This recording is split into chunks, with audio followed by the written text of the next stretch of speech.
Bueno, buenas tardes. También un gusto para mí, como siempre, compartir nuevamente en la segunda parte de lo que sería nuestro curso que tenemos planificado, entiendo, para 2 días más aparte de hoy. El día de hoy les había prometido que íbamos a abarcar el tema del enfoque metodológico de las investigaciones. Primeramente, también había quedado por allí una duda en relación a a la, a la búsqueda en Scopus. Me pasé toda la tarde tratando de recuperar mi clave y la verdad, ah, no tengo, al final no la conseguí, pero bueno, sí que pude ingresar de otra manera, que no era la forma en la que quería ingresar, y les voy a compartir la pantalla ahorita para que cerremos un poco esa duda del día de ayer que tenía uno de sus compañeros. Me sale, Edgar, que tengo deshabilitada participar, la opción para compartir pantalla. Entonces, fíjense, ayer, ¿qué teníamos que conversar? Yo creo que nos faltaba, el compañero había preguntado que cómo hago una búsqueda en Scopus, y además adicionalmente les traje otra página web que, o sea, la que les había prometido, esta de el Publons, y me falta aquí el Research ID, que también lo tenía presente, SearchGate, que también lo tenía presente para que lo viéramos. Entonces, bueno, entonces fíjense, el Scopus Preview simplemente es un buscador, igual que los buscadores que vimos el día de ayer. Yo lo considero que es un buscador un poquito más para revistas que tienen un alto índice de, bueno, de confiabilidad en el mundo científico. Son revistas que tienen un gran alto grado de indexación, de hecho es más alto que hay. Y bueno, decimos que se caracteriza porque todo lo que se encuentra en la base de datos de Scopus es importante, o es de renombre en la comunidad científica, ¿no? No importa el cuartil en el que esté la revista, es de renombre o es importante para la comunidad científica en su mayoría, por no decir que todos los artículos actualmente están en inglés, porque recientemente las revistas de Latinoamérica que estaban en Scopus, como les decía ayer, me parece que fue hace una semana o hace 15 días, salieron de esa categoría, entonces ya no la tienen. Entonces, bueno, es simplemente un buscador como cualquier otro. Aquí lo que me está preguntando es el subject area, que es solamente para colocar eh, qué área quiero buscar yo del conocimiento. Él me sugiere algunas cosas aquí, me dice agricultura, comidas y servicios, conservación, religión, filosofía, o sea, tiene bastantes opciones, ¿verdad? O también lo puedo colocar cuando yo estoy buscando algo más concreto, por el título del trabajo, por quién publica el trabajo, el ISSN, que son códigos que utilizan las revistas para marcar sus indexaciones. Y bueno, y finalmente puedo buscar aquí, me aparecen siempre bastantes sugerencias sobre algunas cuestiones, y es bastante atractivo para una persona, como les decía yo, que maneja ya el idioma inglés, que tiene un cierto conocimiento científico sobre ese idioma y que le gusta revisar investigaciones que tienen un nivel un poco más amplio, ¿no? Ahora la otra duda que nosotros teníamos por surgir ayer era qué puedo hacer yo para ingresar a Scopus o para llegar, mejor dicho, a Scopus.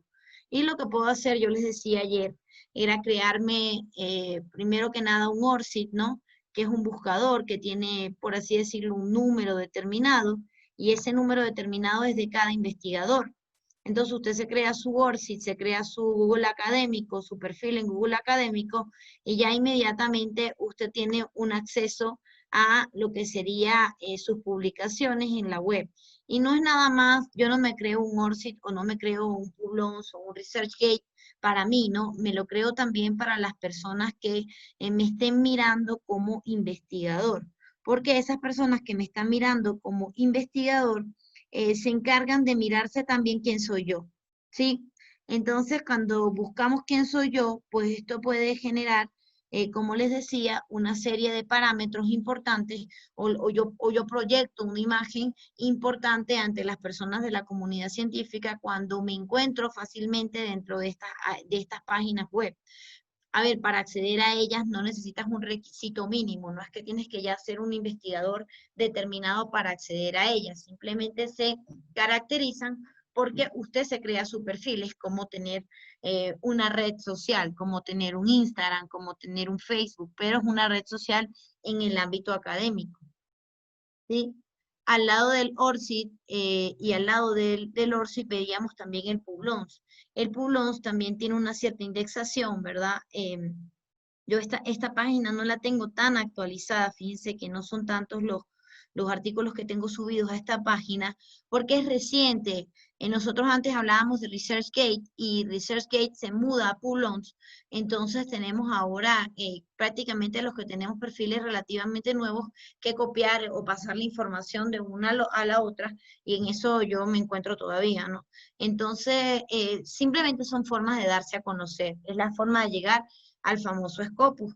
Y el famoso Scopus simplemente es una red social como cualquier otra, un buscador como cualquier otro, en el cual yo puedo hacerme tanto con personas que tengan ese nivel científico, como a su vez puedo adherirme a la condición que yo considere pertinente hacer conocer a la comunidad científica.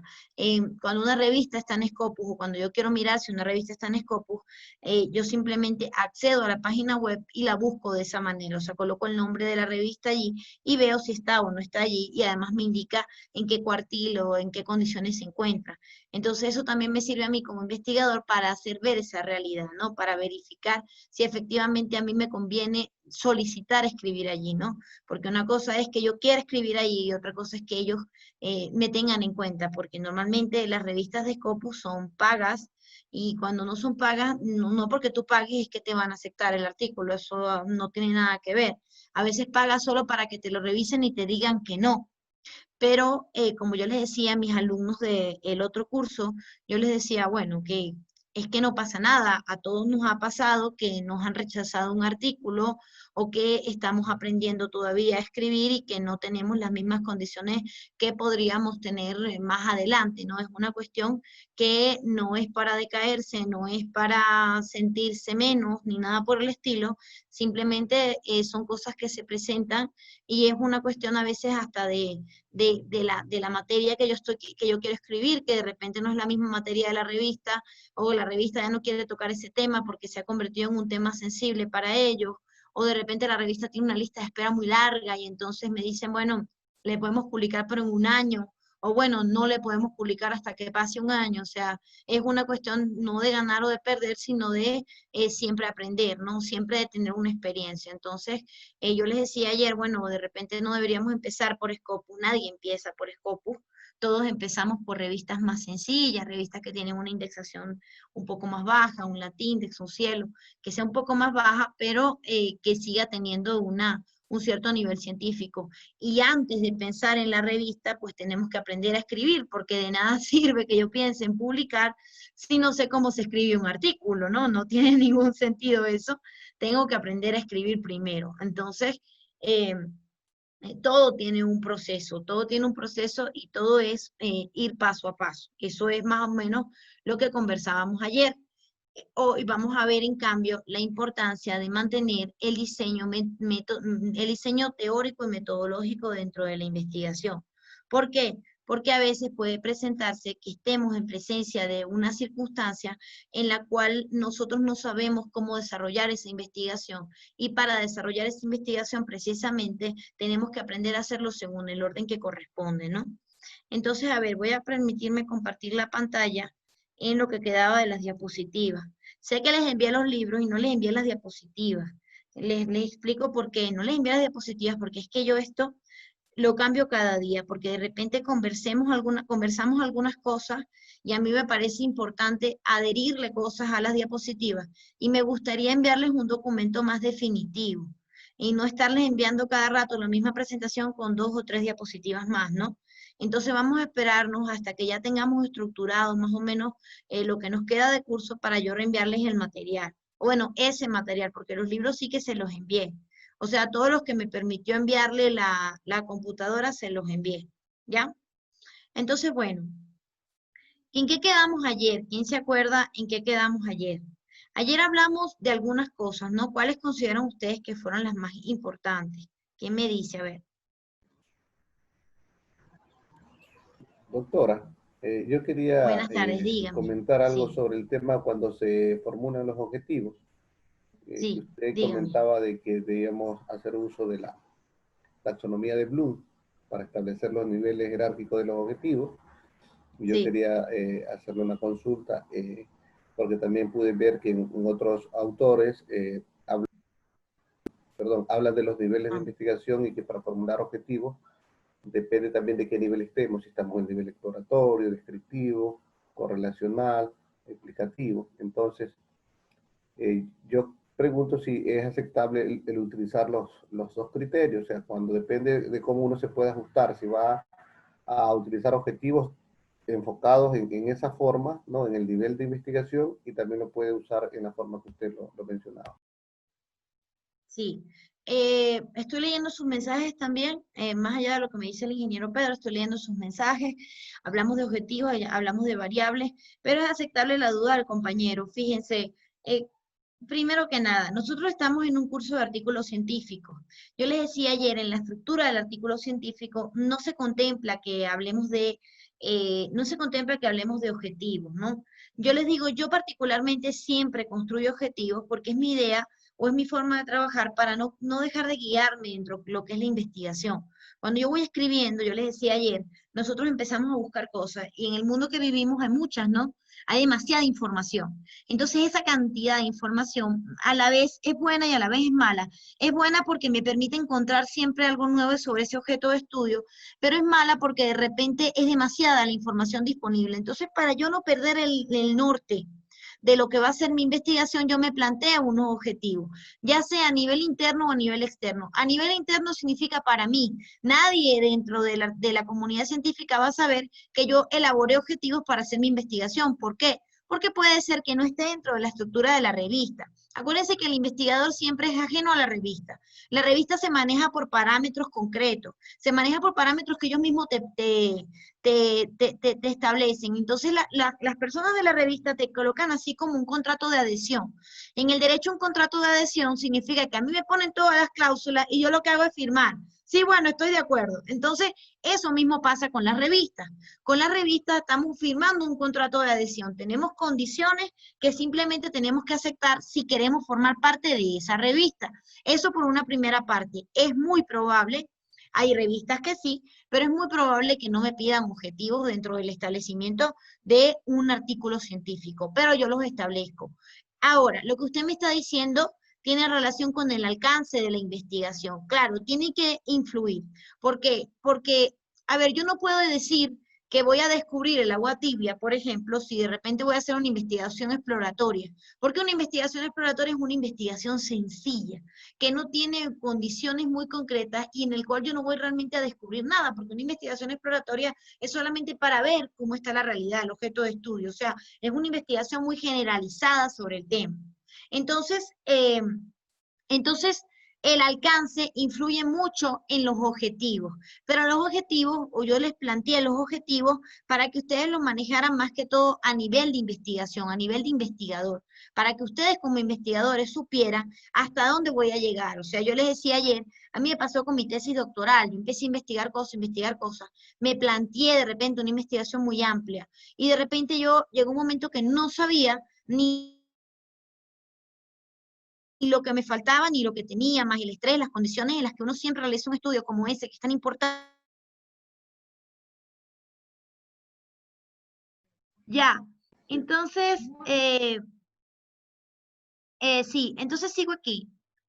Entonces, como les estaba indicando, son cosas que se presentan y que generan, ¿verdad?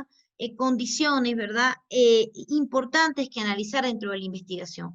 Yo tengo que plantearme unos objetivos, pero también tengo que plantear unas condiciones metodológicas que me permitan llegar a esos objetivos.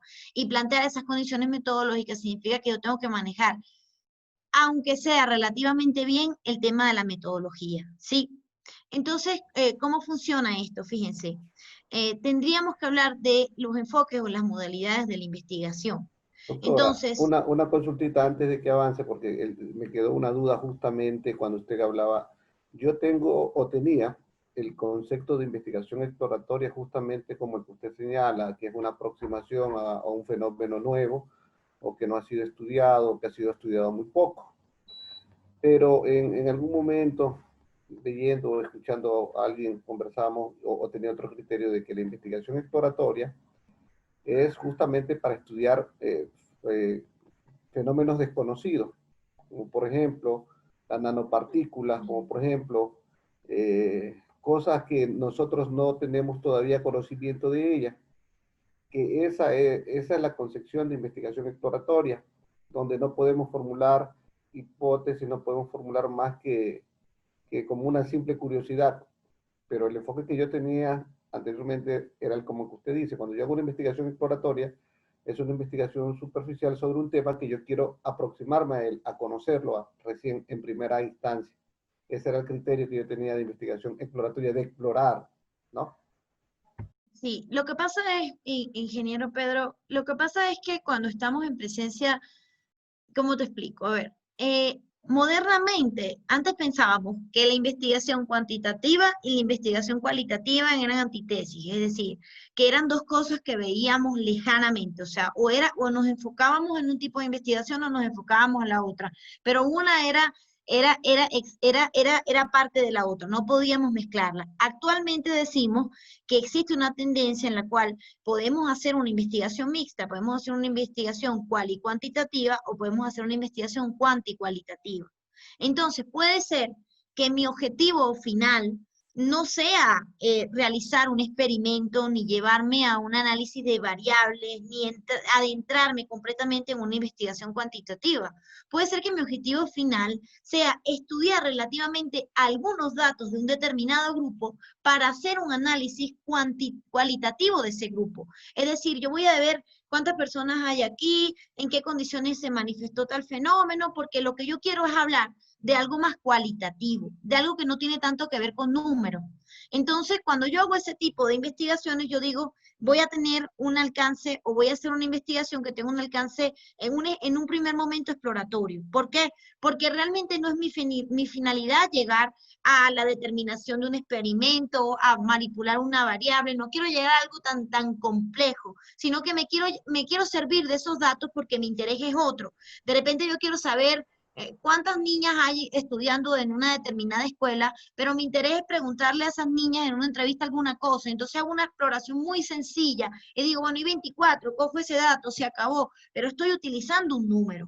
Entonces yo tengo que decir de alguna manera, bueno, hice una investigación exploratoria porque al final yo no manipulé una variable, no planteé una hipótesis, no, cuantitativamente no llegué al otro lado, ¿sí? No establecí un Listo, doctora. instrumento de medición. Me dejó claro el tema porque así es que yo lo he concebido. Entonces, con la otra, se puede decir, teoría que también es válida en Es cómo un ellos lo punto de explican, vista, como pero todos. con esta de aquí me quedo porque la entiendo mejor. Gracias, gracias. Sí, es un punto de vista como todo, pero lo que te quiero decir es que no es como pensábamos antes, esa antítesis entre los dos modelos, no, los enfoques no son una camisa de fuerza cerrada, ni tampoco lo es la investigación, actualmente no. O sea, en el punto en el que nosotros estamos, mezclar una ciencia con la otra es completamente válido. Y de hecho, allí hoy vamos a ver dónde queda, ¿no? El derecho, porque pareciera que el derecho no tiene nada que ver con la investigación y esa idea también es errónea. A ver, vamos a ver porque me están mandando mensajitos y me brilla esto aquí. Déjenme ver qué me escriben. Me dice otros autores, la búsqueda de la literatura es una frase exploratoria. Buenas noches, en concepto que es una variable. Fíjese, ayer vimos eso de las variables y lo tienen aquí también en el material. Eh, Parece que está aquí. Aquí está el concepto de una variable, ¿no? Voy a compartirles esto en grande y ya vamos a hablar de lo otro que me preguntaron. Dice, es una característica, atributo, propiedad o cualidad que puede estar o no presente en los grupos, individuos o sociedades y que puede presentarse en matices o modalidades. Eso es una variable. Una variable es la causa y el efecto que yo estoy planteando dentro de la hipótesis de mi investigación. Cuando yo estoy diciendo, bueno, esto produce esto, pero ¿de dónde nació esa idea, no? Esa idea nació de una hipótesis que yo estoy manifestando. Entonces, ¿cuál puedo yo manejar? Yo puedo manejar necesariamente la variable independiente, yo puedo cambiar las causas, pero no puedo cambiar el efecto, porque el efecto, que es la variable dependiente, es aquello que a mí me corresponde estudiar. O sea, yo tengo que variar eso para ver si efectivamente lo que yo estoy planteando es así o no, como los ejemplos que veíamos ayer. ¿Se acuerdan de estos ejemplos, no? El costo del dinero en el mercado determina el monto de la inversión de las empresas. Entonces yo tengo que cambiar, ¿verdad? Tengo que variar efectivamente esa causa para ver si produce ese efecto. La variable dependiente yo la mido, la analizo, mas no la manipulo, no la puedo manipular, porque es una investigación científica. Entonces eso significa que yo estoy llevando a cabo todo ese procedimiento para verificar esa cuestión, o sea, para verificar si es así o no. A ver, me están escribiendo por aquí, vamos a ver si me abre el chat en esta moda. Sí, muy bien. Ah, se me fue el internet y no escuché. En esta investigación, ¿cuál es la variable dependiente e independiente?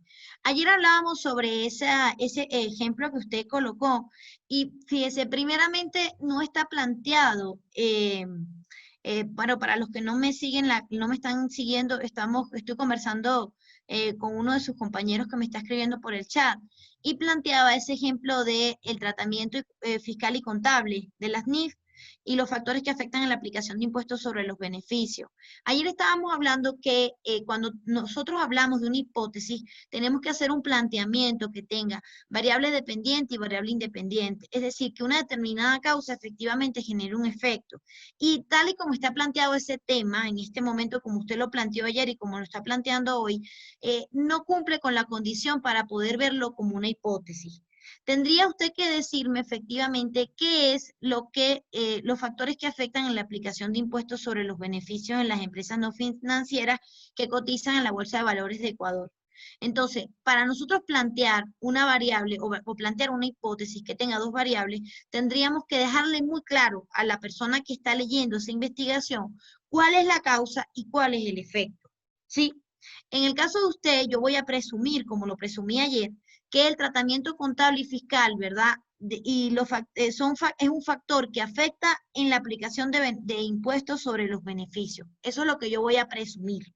Si yo presumo eso, ¿verdad? Que no sé si efectivamente, entonces el tratamiento contable y fiscal sería la causa y el resultado serían esos impuestos sobre los beneficios. Pero realmente no está planteado el tema como tal para eso, ¿ya? Eso era lo que estábamos conversando ayer por última vez. Ahora me voy a permitir avanzar. Buenas tardes. Me saluda aquí César Efrén Vivero. Un saludo también. Me voy a permitir avanzar a los siguientes temas, ¿no? Es simplemente cuando planteamos un tema debemos recordar que el tema es una cosa, el objeto es otra cosa, los objetivos son otra cosa, el problema es otra cosa y la hipótesis es otra cosa. ¿Se acuerdan que vimos ayer qué era cada momento, no? Entonces, el día de hoy vamos a hablar la parte metodológica, ¿sí? Dijimos ayer, el tema puede ser la contaminación ambiental, ese puede ser el objeto, ¿no?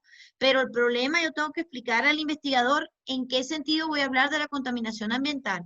Hablamos del campo de acción y dijimos, ¿en dónde voy a hacer yo ese estudio? Ese es el campo de acción, ¿no? Hablamos de la hipótesis, ¿qué era la hipótesis? Era una suposición, ¿no? Yo iba a suponer si efectivamente iba a estar en presencia de una suposición, es una suposición que yo hago sobre algo que a mí me parece que puede o no puede ser así. Entonces la hipótesis tiene dos variables, decíamos, dependiente e independiente, ¿sí? Siempre causa-efecto, causa-efecto. ¿Cuál puedo manipular? Puedo manipular siempre la variable independiente, pero no puedo manipular la variable dependiente. La variable dependiente solamente la mido. Y medir significa la estudio, la analizo, veo cómo queda aquello, ¿sí? A ver, espérenme un momento. Buenas tardes. Entonces seguimos aquí, ¿no? ¿Listo? Ok. Para hablar de las modalidades de investigación, tenemos que hablar entonces de los métodos científicos. Los métodos son una palabra que deriva de los griegos y decimos meta y odos. Es un camino hacia un fin, hacia la producción de un conocimiento. Antes veíamos la ciencia produce el conocimiento es el resultado de la aplicación científica, pero ¿qué es el método? Es la forma, el instrumento, el camino que yo tomo para decirle a la ciencia, sí, efectivamente esto es así. Entonces, tal y como lo establece Tamayo y Tamayo, son postulados, procedimientos, reglas, normas para el estudio, la solución de un problema de investigación que sea institucionalizado por la comunidad científica. Es decir, los métodos están ya dados por la comunidad científica. A nosotros nos toca ver hoy, primero, repasar qué es cada cosa dentro del diseño metodológico, y segundo, tendríamos que hablar de dónde queda el derecho, ¿no?, en todo eso que vamos a estudiar hoy. Porque, claro, estamos en un curso para juristas. En líneas generales, porque evidentemente, como yo les decía ayer, la metodología admite cualquier tipo de presentación o cualquier tipo de rama del conocimiento, no está cerrada solo para el derecho. Entonces, por ejemplo, hablamos de las características del método científico y decimos siempre sistemático, racional, objetivo, trascendental y reflexivo. Todas las características o todas las partes del diseño metodológico que nosotros vamos a ver aquí es o un postulado científico o un postulado que ya se ha trabajado dentro de la ciencia durante muchísimo tiempo. Entonces lo mantenemos, ¿sí? Entonces, lo primero que tenemos que hablar es de las modalidades o de los enfoques de la investigación. Concretamente vamos a hacer referencia a enfoques de la investigación, a diseños de la investigación, a alcances de la investigación y a métodos de la investigación. Son 4 cosas que yo tengo que dejar muy claras cuando yo estoy haciendo una investigación, o así sea un artículo científico, tenga la naturaleza científica que tenga, ¿sí? Espérenme un momento, por favor. Deme 5 minutos.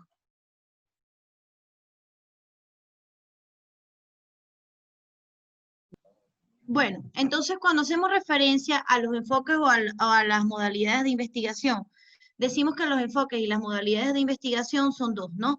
En primer lugar, hacemos referencia a de qué forma voy yo a manifestar mi idea en el campo metodológico, ¿no?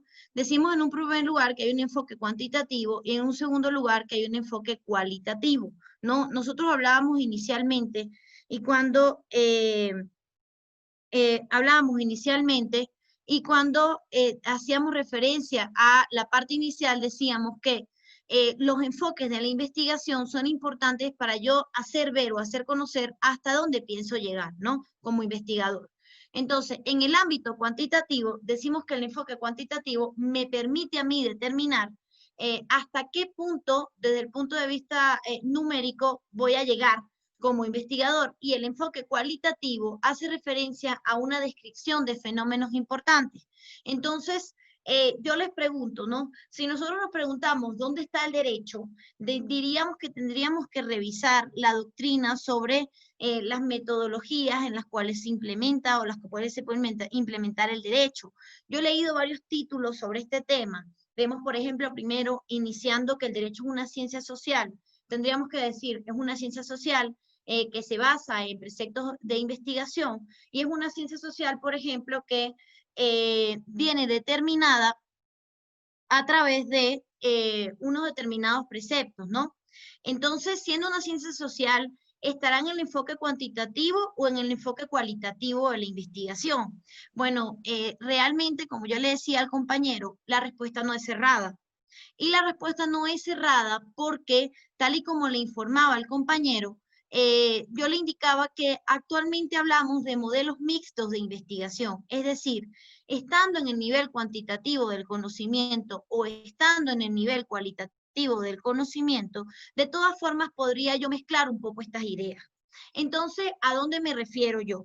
A lo que me refiero es a que cuando estamos en presencia de una investigación jurídica, tiene que tener un enfoque mayoritariamente cualitativo. ¿Por qué? Porque el derecho, yo les decía, es una ciencia social, se basa en condiciones sociales, y al basarse en condiciones sociales, al ser una ciencia social, tiene una característica concreta y es de cualidad, o de hacer ver de alguna manera que se caracteriza porque no viene con una trascendencia como sí que la podría tener una investigación experimental o una investigación en la que probáramos variables. No, nuestra trascendencia no es numérica, sino que es una trascendencia que viene a describir un objeto que yo les decía es el resultado de la aplicación de valoraciones.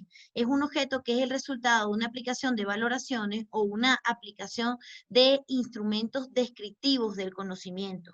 Entonces, cuando yo describo un fenómeno, cuando yo hablo sobre cómo se manifiesta ese fenómeno en una tendencia relativamente social, yo estoy en presencia de una determinada condición jurídica, ¿no? Entonces, allí es cuando yo digo, estoy en presencia de un tipo de investigación que caracteriza al derecho. Normalmente es cualitativo, pero esto no es un criterio cerrado, porque yo le decía al compañero, yo puedo hacer uso de números, de tablas, de descripciones, de entrevistas, de instrumentos de investigación para abarcar determinados momentos cuantitativos dentro de mi investigación. No es una camisa de fuerza esto, pero es verdad que aunque yo utilice esa parte numérica o aunque yo me sirva de la descripción exploratoria, aunque sea exploratoria, de un determinado fenómeno, el trasfondo de la investigación jurídica siempre es cualitativo, ¿sí? A ver,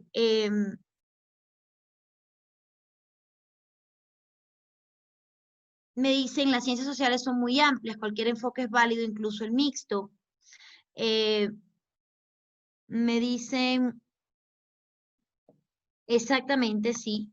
Cuando las ciencias sociales son amplias, cualquier enfoque es válido, pero tiene que haber una modalidad, eso sí es cierto, aunque yo utilice un enfoque amplio, un enfoque mixto, cualitativo o cuantitativo, tiene que haber una modalidad que sobresalga en la investigación. En el caso de una ciencia social como lo es el derecho, la modalidad que sobresale es la modalidad cualitativa, ¿sí? Es la modalidad cualitativa porque es la que se encarga de describir un determinado fenómeno. Cuando yo describo un fenómeno, no estoy trabajando en una camisa de fuerza, ¿no? El enfoque cuantitativo tiene una estructura, y lo vamos a ver ahorita, que es una estructura cerrada. O es decir, yo tengo que cumplir con cada momento de la investigación. En el enfoque cualitativo no es así, y ese es el derecho. ¿Por qué el derecho no es cerrado? Porque el derecho no es la matemática, ¿no? No se va a producir igual aquí que si me voy a otro país. O sea, aquí en otro país es distinta esa investigación. Entonces, sigo aquí. ¿Cómo es ese enfoque cuantitativo? Cuando yo les digo el enfoque cuantitativo, yo hago referencia o les hacía referencia a que siempre tiene una estructura. Fíjense, esta estructura de 10 pasos es el modelo planteado por Sampieri y es súper importante porque se caracteriza porque tiene una condición concreta, ¿no? En los momentos de la investigación. Entonces, en primer lugar, decimos, hay una idea, hay un planteamiento del problema, hay una revisión de la literatura, hay una visualización del alcance del estudio de la investigación, hay una hipótesis, unas variables, una elaboración de reporte de resultados, un análisis de los datos, una recolección de los datos, una definición y selección de la muestra, y finalmente hay un desarrollo de la investigación. Disculpen, una idea, un planteamiento del problema, una revisión de la literatura, una visualización del alcance del estudio, la hipótesis y las variables, el diseño de la investigación, la selección de la muestra, la recolección de los datos, el análisis de los datos y finalmente la elaboración del reporte. Fíjense que se plantean momentos de la investigación que tienen siempre una secuencia. Yo tengo en el enfoque cuantitativo que cumplir con esa secuencia. Esa secuencia va desde el primer momento hasta el último momento. Y desde el primero hasta el último momento tengo que hacer uso de esa forma de estudio. Entonces yo no puedo saltarme, como ayer yo llegué y ustedes me decían de una vez que querían saber esto, que querían saber aquello, y yo les decía, ya va, el primer momento de la investigación es la teoría, siempre. ¿Por qué? Porque es que yo no puedo saber primero la metodología, la variable, el alcance, si yo todavía no he hecho la revisión literaria. ¿Dónde está la revisión literaria en este modelo planteado por Sampieri? ¿Qué es el más aceptado? Porque es el padre de la metodología. Fíjense, está en los primeros 3 momentos de la investigación. Yo primero tengo que mirarme qué es lo que hay escrito, ¿Qué es lo que está dado? No importa el enfoque, si es cuantitativo o cualitativo, tengo que mirarlo primero. Y una vez que yo lo mire, yo puedo hacer puedo irme a la parte metodológica, pero primero tengo que entrar dentro de la parte teórica. Tengo que indexarlo o tengo que simplificar la parte teórica entre lo que yo considero más importante para irme hacia la parte metodológica de la investigación, ¿sí? Entonces, al lado del modelo cuantitativo, estudiamos el modelo cualitativo. El modelo cualitativo se caracteriza porque tiene una condición concreta. Fíjense una cosa aquí. Si volvemos al cuantitativo, ven que son dos líneas rectas. Es decir, yo voy del paso 1 al paso 10. Del paso 1 al paso 10 me mantengo, ¿no? Y luego cuando paso al modelo cualitativo digo, existe una literatura existente que es como la parte teórica. Y esa parte teórica, alrededor de la parte teórica están todos los pasos de la investigación. Son unos pasos de la investigación que varían en un sentido. Nosotros decíamos ayer, establecemos hipótesis, establecemos variables. Eso es necesario al 100% y es obligatorio para el modelo cuantitativo. Pero cuando estoy en el modelo cualitativo, cuando yo establezco hipótesis y establezco variables, lo establezco en relación de ¿qué? Lo establezco en relación de señalar de señalar condiciones concretas para la investigación, pero en el enfoque cualitativo no puede ser así. ¿Por qué? Porque estamos en presencia de un objeto que no es tan claro. Por ejemplo, una ciencia social, el derecho no es un algoritmo, el derecho no es un triángulo, el derecho no es dos sustancias químicas que si yo mezclo un color con la otra sale del color morado. Ese no es el derecho. Sí, el derecho no es ni siquiera el mismo aquí que el que es en Ambato. Si yo me voy a Ambato, ¿habrá alguna ordenanza municipal allí o habrá alguna condición concreta de ese cantón que no es el que hay aquí? De hecho, si ahorita mismo me voy a Quito, hay un toque de queda que viene establecido por una norma jurídica, que no es el mismo toque de queda que hay en Riobamba. ¿Sí? Y no me estoy yendo muy lejos, me estoy yendo a Quito, una ciudad que queda aquí al lado, ¿no?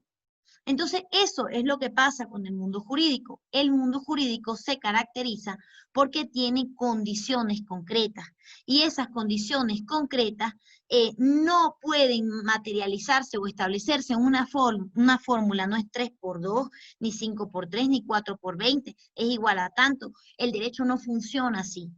Entonces, las ciencias o los enfoques cualitativos de la investigación no vienen determinados en una tabla, ¿no? Sino que cumplen con con distintos principios, pero yo tengo que irme ya en el tercer paso al campo de la investigación. Yo no me puedo quedar estudiando, yo les decía ayer, el derecho de Ecuador y decir sí, aquí hay un derecho indígena y aquí hay un derecho ordinario, sin yo adentrarme dentro de ese derecho indígena o dentro de ese derecho ordinario. Para yo adentrarme dentro de ese derecho indígena o ese derecho ordinario, yo tengo que comportarme desde determinado punto de vista, tengo que insertarme en el campo de estudio. Cuando doy clase de pluralismo jurídico en la universidad, yo les digo a mis estudiantes que hay un libro, ¿no? Hay varios libros de pluralismo, pero hay un libro de un profesor de la universidad que se pasó un año viviendo con una comunidad indígena para él poder estudiar cómo funcionaba esa comunidad, porque los indígenas no tienen normas escritas. Entonces pasa lo mismo con el mundo jurídico, con las ciencias sociales. No puedo yo hablar de una cultura, de una sociedad, si yo no la conozco, o si no me he dado el tiempo de conocerla. No, eso no se trata nada más de leer, ¿no? Yo nada más leyendo, no voy a conocerlos a ellos, a esos indígenas. Yo a veces tengo hasta que mezclarme allí, introducirme allí y darme una buena percepción de eso. Por eso el enfoque cualitativo, a pesar de no ser numérico, es complejo. Es complejo porque requiere de una inmersión casi inmediata en el campo de estudio.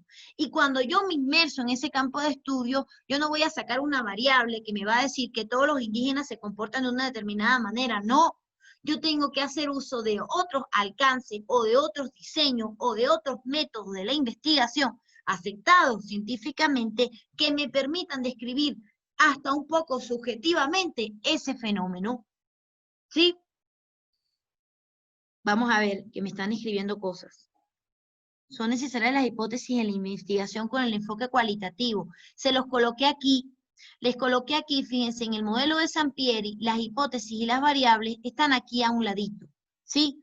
Lo ven aquí a un ladito. Están aquí a un ladito porque efectivamente no son 100% necesarias dentro de este enfoque, porque no es que no sean necesarias, se pueden plantear, pero no necesariamente tienen que ser las mismas, pueden ir variando en cada etapa de la investigación. Yo puedo presumir, por ejemplo, que la comunidad indígena requiere de la utilización de normas jurídicas para su existencia. De normas jurídicas escritas para su existencia. Esa puede ser mi hipótesis. Pero cuando yo me inmerso en el campo de estudio, eso va variando, y yo puedo ir modificando las hipótesis. En el enfoque cuantitativo no modifico las hipótesis, lo que cambio son las variables, pero mis suposiciones son las mismas. Y lo que juego es medir la variable dependiente si cambia o no una vez que yo hago esas suposiciones. En el informe cualitativo, yo puedo servirme en cualquier momento de la investigación de cambiar todo lo que yo había presumido al principio, porque es un enfoque que tiene un carácter más descriptivo, ¿ya? O sea, depende muchísimo de la condición en la cual yo estoy o hasta donde yo puedo llegar a la investigación. Y fíjense que utilicé una palabra, hasta donde yo puedo llegar. ¿Y por qué hasta donde yo puedo llegar? Porque por más que yo quiera conocer un objeto, puede ser que de ese objeto no pueda conocerse mucho. Fíjense, por ejemplo, yo quiero estudiar la comunidad indígena que queda, bueno, me lo estoy inventando, pero al lado del Chimborazo. Y nadie llega a esa comunidad, es imposible. Entonces yo pude hablar de repente con una persona y hacerle una entrevista a una persona de esa comunidad que hace 5 años no vive allí. Entonces, él me da una idea, me da un punto de vista, pero yo llegué realmente a descubrir todo el objeto de estudio. No, no es lo mismo que el enfoque cuantitativo, que de repente yo no pueda descubrir la cura del COVID, no, pero de repente yo sí que puedo probar la cantidad de medicina en números que me sirva con una cosa o con la otra, y eso me genera un efecto o me genera un resultado, ¿sí? Entonces sigo aquí. Entonces, verán, yo les decía, hablamos de enfoques. El enfoque le dice a la persona que percibe la investigación, qué es lo que predomina dentro de mi investigación, los números o las cualidades, las cantidades, o qué es lo mismo decir, las cantidades que las proporciones. Pero luego yo tengo que hablar de un diseño y tengo que hablar de un alcance. ¿Qué es el diseño? El diseño va por modalidades. Entonces, el diseño me permite a mí decir cómo está construida la investigación. Entonces, hablamos de diseños experimentales y hablamos de diseños no experimentales. Cuando hablamos del diseño experimental, decimos, el diseño experimental es aquel que se caracteriza porque efectivamente lleve a cabo un experimento. Es un diseño netamente, netamente cuantitativo. ¿Por qué? Porque ya yo estoy manipulando variables, ya yo estoy estableciendo una hipótesis, ya yo estoy construyendo esto desde un punto de vista muchísimo más cuantitativo. El diseño experimental puede ser preexperimental, puede ser experimental puro o puede ser cuasi experimental. ¿De qué depende que tenga esta denominación? Del control que yo ejerzo sobre la variable. En un diseño preexperimental casi no controlo una variable. En un diseño experimental puro sí que la controlo casi al 100%. Y en un diseño cuasi experimental hay un control mixto de la variable. En algunos casos, cuando voy probando, la controlo y en algunos casos no la controlo. Y ahí es cuando ustedes me dicen, ¿qué es controlar una variable, profesora? Controlar una variable es cuando yo cuando yo como investigador me inmerso en el campo de estudio y analizo las condiciones en las cuales la variable se va a desarrollar. Por ejemplo, yo estoy haciendo un diseño experimental, entonces yo me estoy sirviendo de la manipulación de algún fenómeno, entonces yo utilizo ese fenómeno, el que sea, el fenómeno que sea, y yo quiero medir, ¿verdad? Qué tan rápido puede correr, o puedo lanzar una pelota y qué tan rápido puede llegar ella al otro lado de la calle. Entonces yo para medir ese qué tan rápido, yo voy a controlar todo allí. Yo voy a controlar que no esté lloviendo, voy a controlar que no esté haciendo viento, voy a controlar que cada vez que yo la lance por la calle, la pelota tenga las mismas condiciones. O porque puede ser que yo esté tratando de controlar varias pelotas, ¿no? Ahí estoy cambiando la variable. Yo puedo usar una pelota más grande que la otra y quiero ver cuál es la más rápida. Para yo ver cuál es la más rápida, entonces yo no puedo estar afectando, o sea, tienen que estar todas las pruebas que yo realice en las mismas condiciones. Si esas pruebas no están en las mismas condiciones, entonces yo me veo afectada la variable por las situaciones que se presentan. Entonces, en este caso, ¿no? Estaríamos en presencia de una situación en la que yo les digo, yo como investigador, en un diseño experimental, dependiendo de lo que esté buscando, dependiendo de a dónde quiera llegar, dependiendo de muchas cosas, incluso del tiempo con el que cuente para controlar la variable y de los recursos económicos con los que cuente para controlar la variable, yo estaré en presencia de esta situación.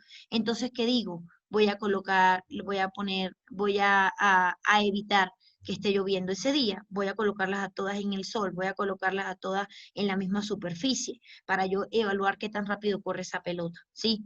Allí estoy estableciendo un experimento, porque si todas las variables tienen las mismas condiciones, ejerzo sobre ellas el mismo control, entonces significa que no es ese factor externo lo que verifica ese resultado. No es ese factor externo lo que verifique ese resultado. ¿Por qué? Porque el factor externo fue controlado por mí como investigador. Entonces no se puede decir que esa es la razón. Es porque la pelota, en el ejemplo de la pelota, efectivamente es la más rápida. ¿Se entendió eso? A ver qué me escriben por el chat. Ya. Entonces, al lado del diseño experimental, hablamos del diseño no experimental. ¿Qué es el diseño no experimental? Es el ejemplo que yo le colocaba al compañero. Le hablaba de un diseño no experimental transversal o longitudinal, es decir, son niveles del conocimiento en los cuales yo sí que utilizo, porque sí que utilizo números, pero o no son el objetivo de mi investigación, o no son tan importantes dentro de mi investigación, o no son trascendentales para mi investigación. Entonces, cuando estamos en un enfoque transversal, decimos que existen momentos en los fenómenos, ¿no? Yo, por ejemplo, yo quiero averiguar cuántas personas murieron en el terremoto que hubo hace 4 años en el Ecuador. De repente yo no tengo un interés muy concreto en un número, ¿no? O de repente esa cifra me va a servir a mí para otras cosas, pero por ese motivo yo me encuentro dentro del diseño no experimental. Al lado de ese diseño transversal, o sea, yo no estoy haciendo un experimento, yo estoy descubriendo una determinada, no estoy descubriendo, estoy utilizando un determinado dato, ¿sí? Por eso decimos, pueden ser exploratorios, descriptivos, correlacionales, o sea, no llegan a un nivel tan amplio del conocimiento cuantitativo. Simplemente sí que utilizan números, sí que se sirven de esos números, pero no llegan de una forma tan trascendental a ellos, ¿ya? Ese es el diseño transversal. Ahora, cuando estamos en presencia del diseño longitudinal, ¿qué decimos? ¿Qué son aquellos que se utilizan para valorar la evolución de un fenómeno en el tiempo? Es decir, yo quiero saber cómo esta población ha evolucionado durante 20 años. Entonces yo necesito saber que de repente hace 10 años había más jóvenes, habían 50 personas jóvenes y 100 personas adultas, que ahora la población joven es mayor que la de antes, a pesar de que sea la misma ciudad de Riobamba. Y que hace entre esos 20 años, a los 15 años de esos 20 años, las cosas eran distintas, ¿no? Entonces allí yo estoy dentro del diseño no experimental. ¿Por qué? Porque me caracterizo por hacer referencia a cuestiones que de alguna manera tienen una estructura concreta. Y esas cuestiones que tienen una estructura concreta o para lo que yo me sirvo de un número o la descripción de ese fenómeno es algo como muy puntual. Es algo como muy puntual. No es que estoy realmente desarrollando un experimento, no es que realmente estoy controlando el tiempo, ¿no? Sino que necesito ese fenómeno, entonces, o necesito explorar alguna parte cuantitativa de ese fenómeno, pero la finalidad mía realmente es otra, o suele realmente ser otra, ¿sí? No llevo a cabo un experimento, no estoy probando nada, solamente estoy utilizando datos, datos que son cuantitativos, ¿sí? Sí, me piden explicarlo otra vez, pero no sé qué quiere que explique otra vez, ¿me puede decir?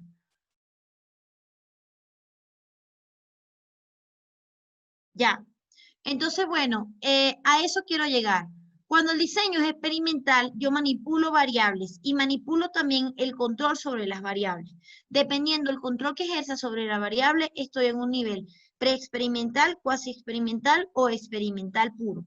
Y cuando el diseño no es experimental, yo utilizo datos cuantitativos también, pero esos datos cuantitativos que estoy utilizando no son tan complejos o no son tan profundos como para que el diseño tenga otra naturaleza.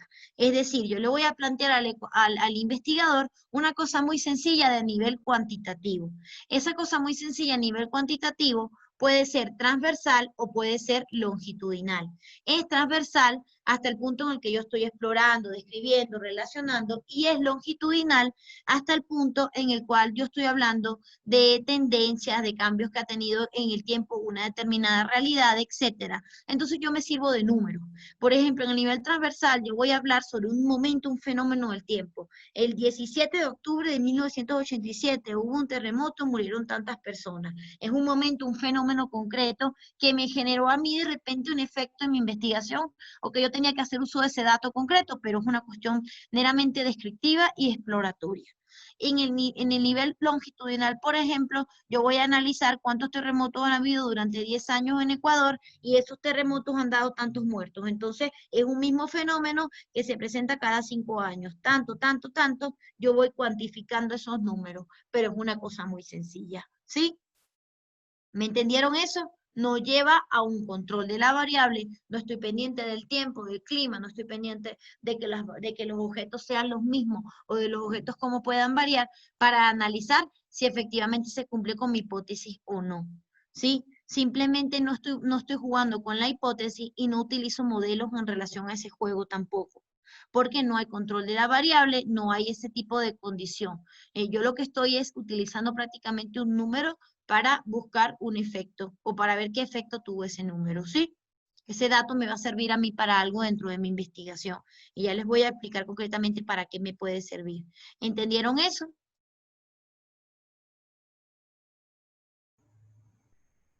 Disculpen, ¿me pueden decir si entendieron? Sí, claro. ¿Me está oyendo? Sí, doctora, muy claro, Yo está he entendido. muy Ay, ay, explícito, gracias. es que me da miedo con todo lo que ha pasado con el internet, que se mantenga esta situación. Ok, entonces avanzo, ¿no? Luego tenemos la modalidad cualitativa de la investigación. ¿Cómo es esta modalidad cualitativa? Fíjense, decimos, la modalidad cualitativa es distinta. ¿Por qué? Primero porque vimos que el modelo que planteamos anteriormente hasta estructuralmente era distinto. Había una revisión literaria, alrededor de la revisión literaria estaban fluyendo una serie de cosas, había un modelo cuantitativo en el cual había unas líneas rectas que seguíamos. Entonces, la modalidad cualitativa no es así. Es un poquito más compleja desde el punto de vista de que el objeto se puede llegar a conocer mucho menos en esta modalidad. No es como cuando yo lanzo la pelota por la calle y yo controlo que no esté lloviendo y que no está haciendo bastante sol y que la lanzo varias veces, las distintas pelotas las lanzo varias veces por distintas, por la misma acera para que no haya tampoco una incidencia de otro factor externo, ¿no? Hay un control interno y externo de la variable, sino que en la modalidad cualitativa yo estoy en presencia de un fenómeno que no es el mismo en ninguna parte. O que no es el mismo o que no se presenta igual, aunque sea el mismo. Porque el derecho existe en todos lados, pero no es igual, no es cierto. En el derecho estamos en presencia de un modelo que efectivamente es complejo para el investigador. Yo para conocer cómo es esto aquí, yo tengo que adentrarme dentro de esa investigación. Es cualitativo, es decir, viene con la cualidad, viene con la descripción. Yo les decía ayer, pues no es nada, no basta nada más decir con que la chica es bonita, ¿no? Yo tengo que decirle al investigador ¿por qué es bonita? Porque yo hice una medición y entonces cada una para esto yo voy a medir las que tengan el cabello largo, las que tengan los ojos de un color, la piel de un color, esas son bonitas. Allí estoy dentro de la modalidad cualitativa, ¿sí? Entonces, me voy aquí. Decimos que la modalidad cualitativa, o sea, primero, que esté dentro de la modalidad cualitativa o que esté dentro de la modalidad cuantitativa, los modelos tienden a ser distintos, ¿verdad? Antes de hablar de esto que sale aquí, me voy a permitir explicarles los diseños de investigaciones cualitativas, ¿no? Yo les colocaba 4 ejemplos: la teoría fundamentada, el diseño etnográfico, el diseño narrativo y el diseño de investigación-acción. Cuando es de teoría fundamentada, decimos que es un estudio que es predominantemente teórico, es decir, que desarrollamos una actividad que está basada básicamente en la propia investigación. Es predominantemente teórico porque puede ser que yo esté hablando de esa comunidad que les decía, que está allá en el Chimborazo, en la punta del Chimborazo, y que nadie nunca ha llegado allí. Pero hay personas a través del tiempo que han hecho unas 4, 5, 6 investigaciones, y yo de esas investigaciones voy a tomar en cuenta de repente algunos elementos, o de repente soy yo quien me voy hasta allá y busco en la manera de lo posible no contactar con esas personas con las que no puedo contactar, pero sí que establecer algo sobre ellas en líneas generales que yo pueda investigar, así sea a través de otros datos, ¿no? Luego está el diseño etnográfico, ¿no? Que ya es la descripción profunda del grupo, cuando yo ya efectivamente describo un grupo. Pero ¿qué es describir? Yo tendría que describir no solamente físicamente, sino internamente ese objeto de estudio, ¿no?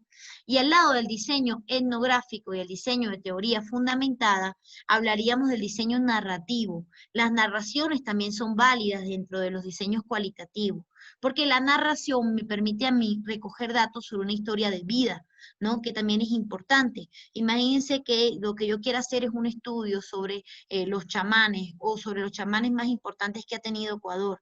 Entonces yo tendría que irme, ¿verdad?, a hablar con esas personas, o hablar con personas que los conozcan a ellos, para que efectivamente me narren sus historias, o me narren sus condiciones, y eso también tendría que ver con lo que yo les decía, en el diseño cualitativo. Yo me inmerso en el campo de estudio, o sea, me quedo allí. Inmediatamente que estoy allí, ya empiezo a investigar. Prácticamente hago una investigación teórica más corta que en el ámbito cuantitativo, porque esa investigación teórica requiere siempre que yo me vaya a analizar ese objeto. Entonces yo de repente me sirvo una narración, de repente me sirvo la descripción de un fenómeno, de un grupo, de repente me sirvo de una teoría, o finalmente llego a un diseño de investigación-acción, que es un diseño que se caracteriza por resolver un problema cotidiano, no inmediato. De repente yo lo que quiero es resolver un problema que tiene una comunidad, y entonces yo planteo soluciones basadas en los estudios o en las entrevistas, análisis, hipótesis que yo he variado o que he condicionado con las personas que forman parte de esa comunidad. Cualquiera de estos métodos que yo utilice, cualquiera de estos diseños que yo utilice de la investigación, están dentro del nivel cualitativo. ¿Por qué? Porque no estoy haciendo un experimento, me estoy sirviendo de personas, o de libros, o de objetos que se relacionen inmediatamente con el objeto de estudio, ¿sí? ¿Se entendió eso? ¿Dudas, preguntas, comentarios? Ya. Entonces, cuando estoy en presencia de este tipo de diseños y este tipo de condiciones, estoy en presencia de una situación en la cual decimos la cualidad llega o puede llegar a ser mucho más compleja que la cantidad, porque la cualidad hace referencia a descripciones que hago sobre los determinados fenómenos de estudio. Y esas descripciones que hago sobre los determinados fenómenos de estudio no siempre son, por así decirlo, no siempre son una línea recta, no siempre son concretas, no siempre son de un punto determinado. Muchas veces, cuando yo hago una descripción, es del momento del tiempo en el que la estoy haciendo, porque las sociedades también varían, ¿no? Y también las comunidades, las culturas y las creencias. Entonces no siempre es la misma hoy que lo que puede ser en 10 años, puede ser que toda la parte cultural haya cambiado para ese momento. Y en ese sentido estoy en presencia de estos diseños, ¿no? Fíjense, vamos a hacer una pequeña pausa para que hagan el quiz, porque ayer me parece que hicieron el quiz a la última hora. Entonces vamos a hacer el quiz hasta ahorita. un poco para ver cómo vamos en base a esto y para alimentar un poco esta parte de la retroalimentación. Y luego de que hagamos el quiz, continuamos con los diseños metodológicos, ¿sí? Edgar.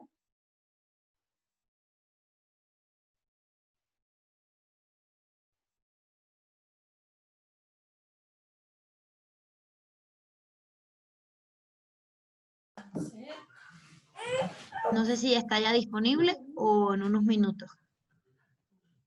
Mercedes. Hola, hola. Edgar. Sí, te escucho, Mercedes. Hola, hola. ¿Aló? Aló, Mercedes. ¿Me escuchas? oyen? Disculpen. Sí, sí, sí, se te copia bien. Sí, se le escucha bien. ¿Se me oye? Perfectamente, ¿Me pueden Sí, Mercedes. se le decir, por escucha favor? bien. Sí, se le escucha bien, doctora, sí.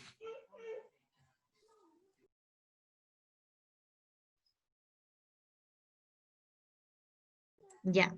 Y Omar me dice que sí.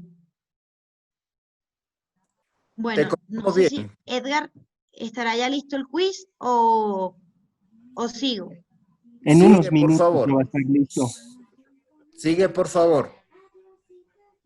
Sigue Ya, bueno, entonces sigo al porque me finalizar imagino que tiene problemas de sonido. Hoy ha sido un día caótico para las conexiones. A ver, entonces, entonces teniendo esto claro, ¿no? Seguiré aquí con la presentación. Ya, había una cosa que yo les traía el día de hoy para que analizáramos. Y son varias cosas. Primero tenemos que saber, actualmente, cómo son las investigaciones. Se lo dije al principio, a la medida de la clase, y les sigo diciendo. Las investigaciones son cuantitativas o cuanticualitativas. Eso significa que se caracterizan porque tienen normalmente esa cualidad mixta, esa condición mixta. Pero puede ser, porque yo no se los estoy preguntando, pero me imagino que es así, que dentro de la investigación ustedes quieran, así sea por un momento, conocer lo que es la población, lo que es una muestra. Cuando hablamos de una población, hacemos referencia a todo lo que va a ser el objeto de estudio. Y cuando hablamos de la muestra, decimos que es una parte de la población que yo quiero analizar. ¿Qué pasa? Fíjense, pasa que la idea es que si yo quiero hacer una entrevista, yo quiero hacer una encuesta, yo les pregunte a todos, pero está científicamente probado que con que yo le pregunte a una parte de esa población, siempre y cuando sea la parte correcta, la respuesta va a ser similar a la de la mayoría. Entonces, por eso hablamos de que la población es el todo y la muestra siempre es una parte de la población. ¿Cómo hago yo para calcular una muestra? Para calcular una muestra, primero tengo que conocer, esté en el enfoque que esté, si la población es finita o es infinita. Cuando la población es finita, significa que tiene menos de 100.000 elementos. Y cuando la población es infinita, significa que tiene más de 100.000 elementos. Es decir, 100.000, digo elementos, porque esto puede ser personas, puede ser objetos, puede ser cualquier cosa que yo considere dentro de mi investigación.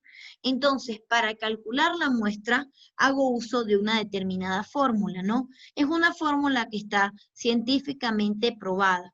En primer lugar, tengo que hacer referencia a cuando tengo menos de 100.000 elementos o cuando tengo más de 100.000 elementos. Tengo que saber cuál es esa población. Entonces, si estoy en menos de 100.000 elementos, utilizo esta fórmula que ustedes ven aquí, ¿sí?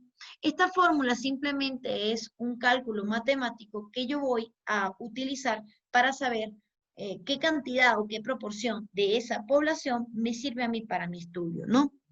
Entonces, vemos aquí algunas cosas que son variables, o bueno, no utilizaremos la palabra variable para no confundir. Son elementos que tienen las fórmulas a nivel metodológico, decimos la Z, la P, la Q, la N. ¿Cuál sería la Z? Decimos, la Z es lo que se conoce como el nivel de confianza.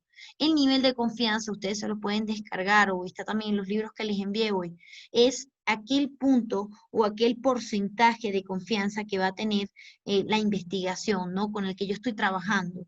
Un nivel de confianza aceptable, así yo no lo conozca, se asume que es un 95% de confianza. Es decir, que ese Z es 1,96. Y ustedes me dirán, profesora, ¿de dónde salió ese 1,96? Ese 1,96 es una tabla que es el resultado de un cálculo matemático que me dice que para el 95% la confianza es esa. Pueden haber investigaciones en las que hay un menor o un mayor número de confianza, y esto ustedes simplemente, para calcular esa Z, simplemente se pueden servir, sacar tabla que les indico, que se consigue en cualquier libro de metodología. Si yo no sé cuál es la Z por el motivo que sea, la Z siempre es 1,96 porque yo asumo que el 95% es el nivel de confianza de esa fórmula que estoy llevando a cabo. Al lado de la Z hablamos de la P. La P es un porcentaje de la población que reúne las características de interés para el estudio, y esa P va al lado de una Q, que es el porcentaje de la población que no reúne las características de interés para el estudio. Puede ser que yo, de una población de 100 mujeres, 26 sean migrantes, y como me estudio sobre las migrantes, ellas son las que reúnen las características.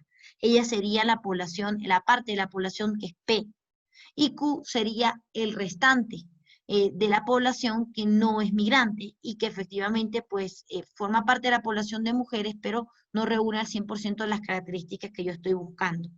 Entonces, siempre que no sepamos cuánto es P y cuánto es Q, yo lo que hago es asumir que P y Q responden a un 50-50, porque siempre que yo sumo P más Q, el resultado debe ser 1.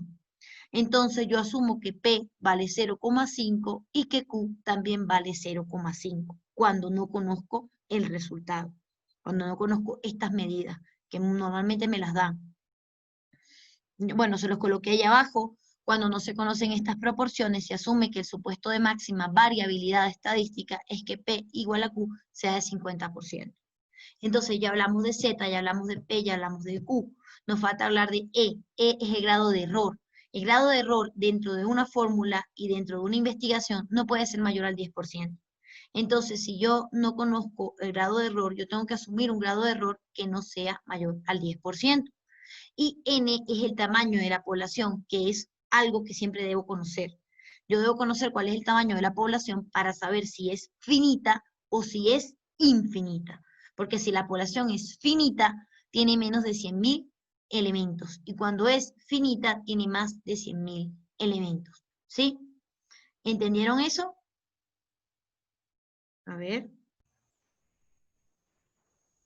Espero sus mensajitos, a ver qué me dicen. Yo tengo una pequeña duda respecto al error, estimada doctora. No sé si me escucha. ¿Sigo? No sé si me escucha. Yo tengo una inquietud respecto al error. Bueno, entonces, sí. Entonces, bueno, al lado de este cálculo, podríamos hablar de el cálculo de las poblaciones infinitas, que son las que tienen más de 100.000 elementos. Igual, aplico una fórmula que tiene Z, que tiene Q, que tiene E, que tiene un nivel de error, pero es una fórmula un poquito más sencilla.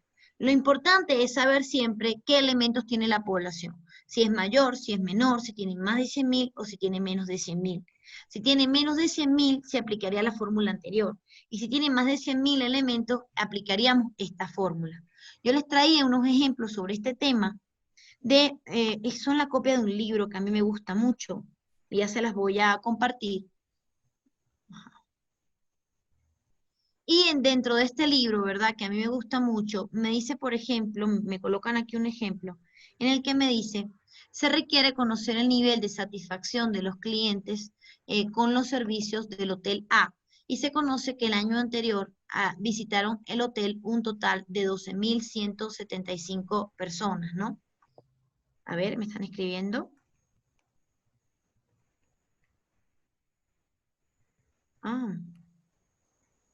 De acuerdo a la población, ¿para qué modalidad es pertinente la investigación?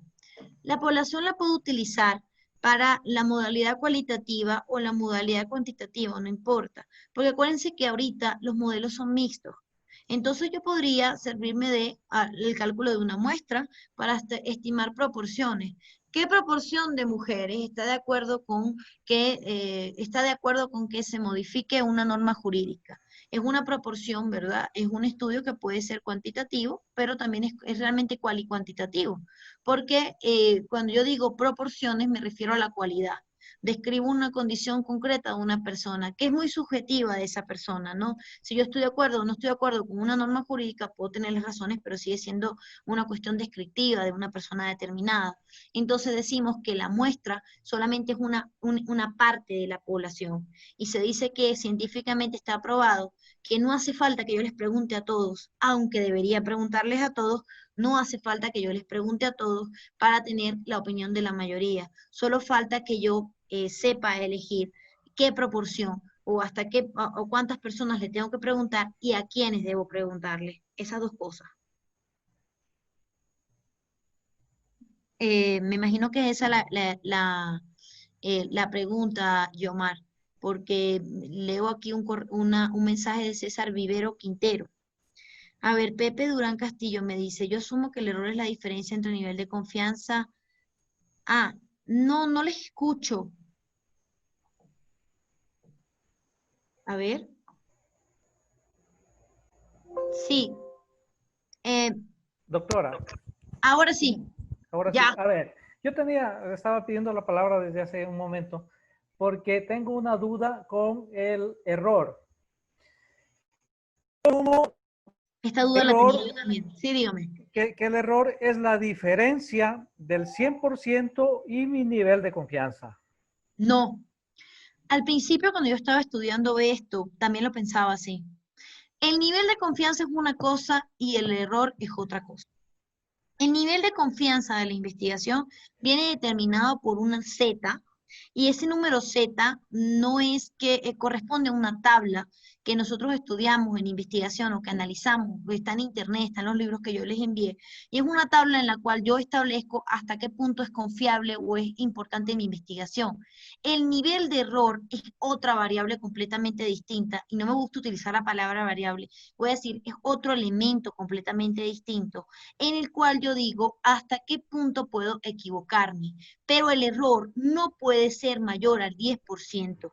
Y el nivel de confianza viene determinado por esa tabla, debe ser por lo menos el 95%. El error no siempre tiene relación con el nivel de confianza porque el error puede variar en la investigación. Es decir, no necesariamente lo tengo que decir yo. Puede ser que yo esté haciéndoles un problema a ustedes o que ustedes estén dando esta clase, ¿no?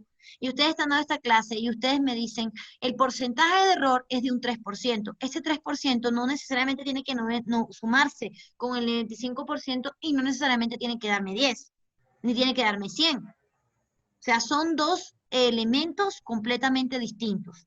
Son diferentes, ¿sí? Ya. Solamente Tenía vienen esa duda. determinados por el problema o por el tipo o por la circunstancia del problema en el cual yo estoy desarrollando la investigación. Ahora sí los estoy oyendo. Entonces, eso, compañero. Entonces, Ok, bueno, ok, ya. gracias. Disculpe que no lo había oído antes. No se preocupe. Ya.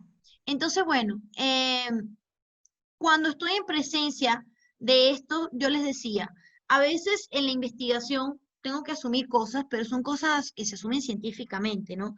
No son cosas que se asumen así porque yo las quiero asumir. Por ejemplo, si yo no tengo algunos datos, por ejemplo, yo no sé cuánto vale N, yo no sé cuánto vale Z, yo no sé cuánto es el error, cuánto es P, cuánto es Q. Si yo no sé todo esto, ya les dije, como les indicaba anteriormente cuando les estaba explicando las diapositivas, que igual lo puedo calcular. Si yo no sé cuánto es P, cuánto es Q, yo sumo que P y Q, como suman uno, cada uno es un 50%, un 0,5. Si yo no sé cuánto es Z, yo asumo que el nivel de confiabilidad es del 95%, a menos que me estén diciendo inmediatamente, no, el nivel de confiabilidad no es este, el nivel de confiabilidad es otro, Z tiene otro valor, ¿no? Si yo no sé, por ejemplo, lo que yo sí debo saber, por ejemplo, es cuál es la población, porque esa población me va a permitir decir a mí en qué condiciones qué tamaño o qué fórmula voy a utilizar. Lo que sí debo saber es cuál es la población. Entonces, por ejemplo, en este ejemplo que yo les estaba colocando aquí, me dice, se requiere conocer el nivel de satisfacción de los clientes con los servicios del Hotel A, el que se conoce que el año anterior visitaron el hotel 12.175 personas. Entonces, por ejemplo, aquí, ya yo sé cuál es la población, ¿no? ¿Cuál es la población? La población sería 12.175. Al lado de la población, yo no conozco muchos datos de este problema. ¿Por qué? Bueno, porque no me los están dando. Entonces debo asumir algunos. Por ejemplo, debo asumir que Z es 1,96, porque en la tabla, ¿no?, del cálculo de Z vemos que el 95% del nivel de confianza corresponde a 1,96, y yo asumo que P y Q hacen referencia a un 50%. Y ese 50% el que hace referencia a P y Q, que tampoco los conozco, es decir, acuérdense que P y Q es la proporción de personas de la población que cumplen con las condiciones indicadas, y que Q es la proporción de personas de la población que no reúnen las condiciones indicadas para mi investigación. Entonces, como yo no conozco estos dos números, yo asumo que cada uno es un 50%. 50% P, 50% Q. Y allí el error lo asumo también, pero debe ser un valor menor al 10%. Yo puedo decir que el error es 9, puedo decir que el error es 8, pero lo que no puedo decir es que el error es 11. ¿Sí? A menos de que yo tenga concretamente cuál es ese grado de error. En líneas generales ponemos 7%. Entonces, simplemente esta es la misma fórmula que veíamos arriba aplicada, ¿no? La misma fórmula que veíamos arriba aplicada, y me dice que el resultado, que la muestra, debería ser 167,8. Por condiciones de hacer una generalización, porque esos, decimos que la muestra son elementos, pero imagínense que sean personas, como es el caso del ejemplo que estamos colocando aquí. Entonces, imagínense que sean personas, entonces ese 167,8 lo llevamos a 168. ¿Sí? Lo redondeamos a 168 porque esos elementos pueden ser personas, ¿no?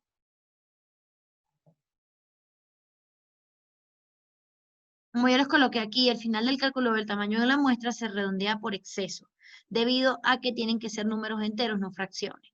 Entonces, este resultado nos dice que se debe incluir en el estudio al menos 168 clientes para conocer el nivel de satisfacción con los servicios recibidos en el hotel. ¿Sí? Al lado de esa población finita, hablamos de poblaciones infinitas, que tienen más de 100.000 elementos. Cuando hacemos referencia a una población que tenga más de 100.000 elementos, decimos que son poblaciones que se mantienen a través de una determinada fórmula. ¿Cuál es esa fórmula? Bueno, esa fórmula es, decimos que N puede ser igual a Z al cuadrado por P por Q entre el error al cuadrado. Esta es la misma fórmula que veníamos trabajando en el ejemplo anterior que les estaba pasando por las diapositivas. Entonces decimos, por ejemplo, se requiere conocer la prevalencia de la diabetes en la población del cantón de Ambato con un máximo de error del 3%. ¿Ves? En este ejemplo ya me están diciendo cuál es el error. Entonces yo digo, bueno, si el error es de un 3%, yo digo un 3% como máximo, entonces yo voy a asumir que el error es un 2%, por ejemplo, ¿no? Como no me dicen P y Q, no me dicen cuál de esa gente, de esas personas de la población de Ambato son probables que puedan, son personas que están en proporción para mi estudio o no, o en condiciones para mi estudio o no, yo igual asumo que P y Q son 50%, y el Z, porque tampoco me están diciendo cuál es el nivel de confianza, yo asumo siempre que es 1,96, es decir, un 95%. ¿Ya? Y lo único que hago para calcular una población infinita, que tenga más de 100.000 elementos, no importa cuál es el número, siempre que sea más de 100.000, es aplicar esta fórmula y me da finalmente 240. Yo les coloqué aquí, este resultado nos indica que para conocer la prevalencia de la diabetes en el municipio de Ambato hay que incluir en el estudio 240 personas. Gracias por la respuesta, me dice César Vivero. A la orden, ahora sí los escucho. Hoy ha sido caótico para la comunicación. Entonces, bueno, entonces fíjense, ocurre esto, ¿no? Estamos en presencia de una realidad, es una realidad que se manifiesta de esta manera, es una realidad que viene por formas de población, poblaciones finitas, poblaciones infinitas, pero es una realidad que a su vez guarda relación con una circunstancia concreta. Entonces, la circunstancia concreta es que simplemente es hacer uso de una fórmula. Como les decía, no es absoluto para una modalidad de la investigación o para un enfoque de la investigación, no es absoluto. Y no es absoluto porque puede darse la circunstancia en que esta modalidad, como les digo, sea mixta. Yo puedo hacer una investigación mixta y para eso quiero aplicar una encuesta, yo quiero aplicar, quiero hacer que haya una pequeña proporción dentro de mi investigación, entonces sí vale que sepan calcular la población y la muestra, ¿sí? ¿Van entendiendo hasta ahora? ¿Les pareció pertinente que les explicara esto? Quiero escucharlos porque hoy no los he visto por aquí muy presentes, así Sí, que muy claro, en verdad. Sí, muy, muy pertinente, interesante. ya, ya, ok. Entonces, sigo por aquí. A ver, ya hablamos de población, hablamos de muestra. Tenemos que hablar ahora de los alcances de la investigación. A ver.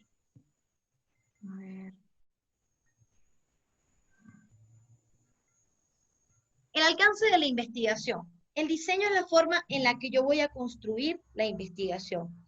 El enfoque es la modalidad que predomina dentro de la investigación. ¿Y qué es el alcance de la investigación? Yo tengo que decir también hasta dónde voy a llegar.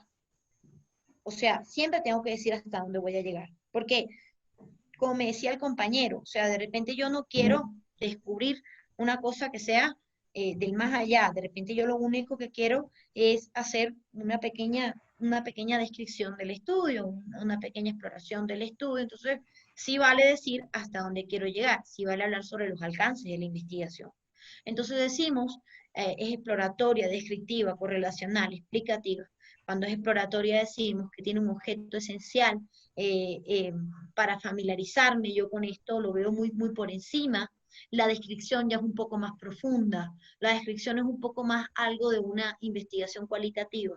Porque cuando yo describo un elemento, pues yo tengo que ver, determinar incluso hasta qué punto lo voy a describir. Si voy a hablar de una comunidad que está allá en el Chimborazo, como les decía, hasta qué punto puedo yo describir ese elemento. Luego está la correlación, que es entre variables o fenómenos. O sea, de repente yo no quiero describir un elemento, yo quiero describir dos elementos. De repente yo no quiero hablar del derecho en Ecuador, yo quiero hablar del derecho en Ecuador y del derecho en Estados Unidos. Entonces yo relaciono. Y luego está el alcance explicativo, en el cual yo digo, encuentro o busco las causas que provocan un determinado fenómeno o un determinado proceso.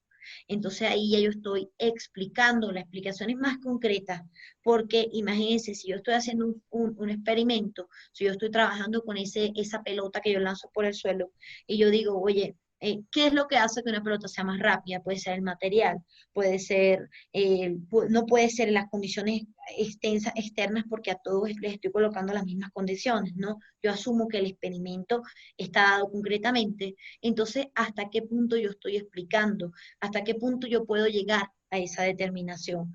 Entonces, el alcance, yo les colocaba aquí, que en la práctica una investigación puede realizarse concentrada en una de las cuatro formas anteriormente mencionadas, pero puede incluir algunas de las tomas de decisiones dependiendo de los fines que tenga el autor o el colectivo de autores. O sea, yo puedo tomar varias dimensiones, no tengo que decir solamente va a ser así.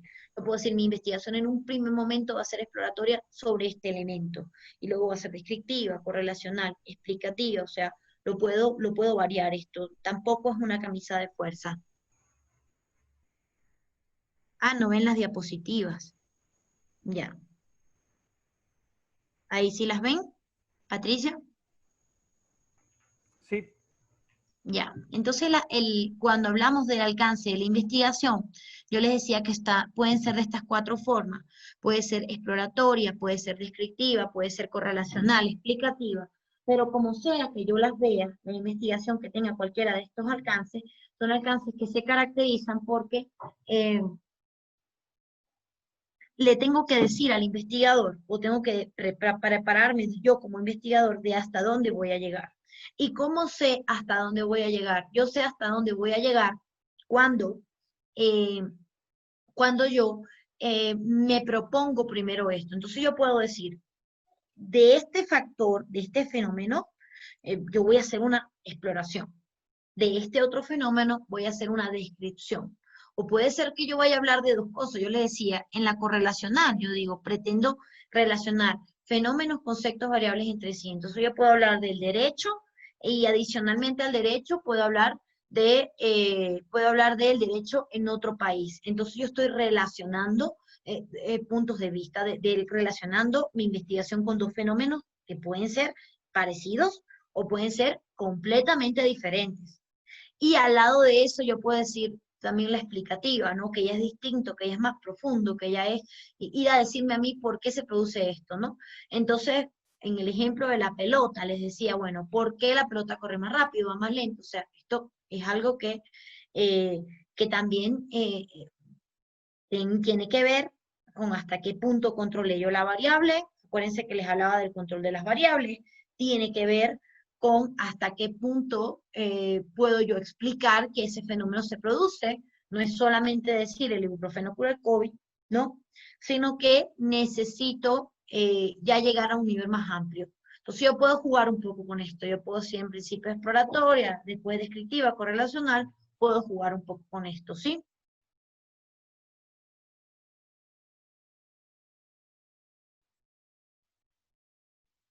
A ver, y nos falta ver los métodos de los niveles del conocimiento. Tenemos que verlo en el nivel teórico y en el nivel teórico y en el nivel empírico. Entonces, aquí sí, Edgar, voy a hacer una pequeña pausa porque es bastante información.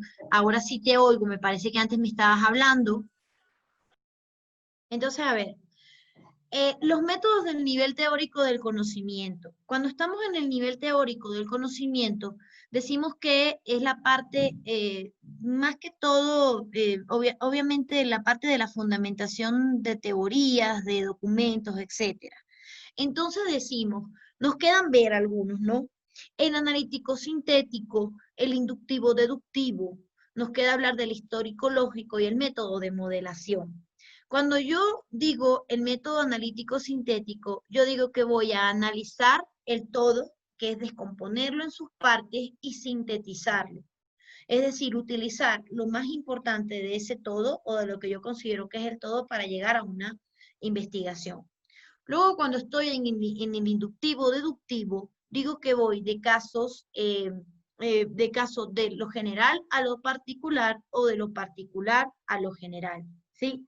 Yo les coloqué aquí, la inducción es un momento del razonamiento a través del cual se pasa del conocimiento de casos particulares a un caso más general, y la deducción es un momento del razonamiento a través del cual yo paso de un caso general a un caso general a un menor nivel de generalidad, o sea, de lo mínimo a lo más grande o de lo más grande a lo mínimo. Voy a explicarlos en líneas generales y luego los vamos a ver introducidos dentro del derecho con ejemplos para que se entienda mejor. Entonces, ahorita quiero solamente que me tomen en cuenta lo que sería el concepto más que la explicación, solamente que me tengan en cuenta el concepto, ¿ya? Entonces sigo aquí. El histórico lógico es un método que se sirve de sucesos pasados, de sucesos anteriores, para llegar a una determinada información. ¿Por qué? Bueno, porque lo primero que yo les decía es que la investigación no es un campo cerrado. Entonces puede ser que yo tenga una idea, puede ser que yo tenga unas condiciones, y esas condiciones o esas ideas que yo tengo se tienen que basar, o en algún momento de mi investigación yo tengo que hacer referencia a cuestiones que pasaron hace mucho tiempo, a sucesos pasados. Y esos sucesos pasados decimos que se encuentran dentro de este tipo de metodología aplicada, ¿no?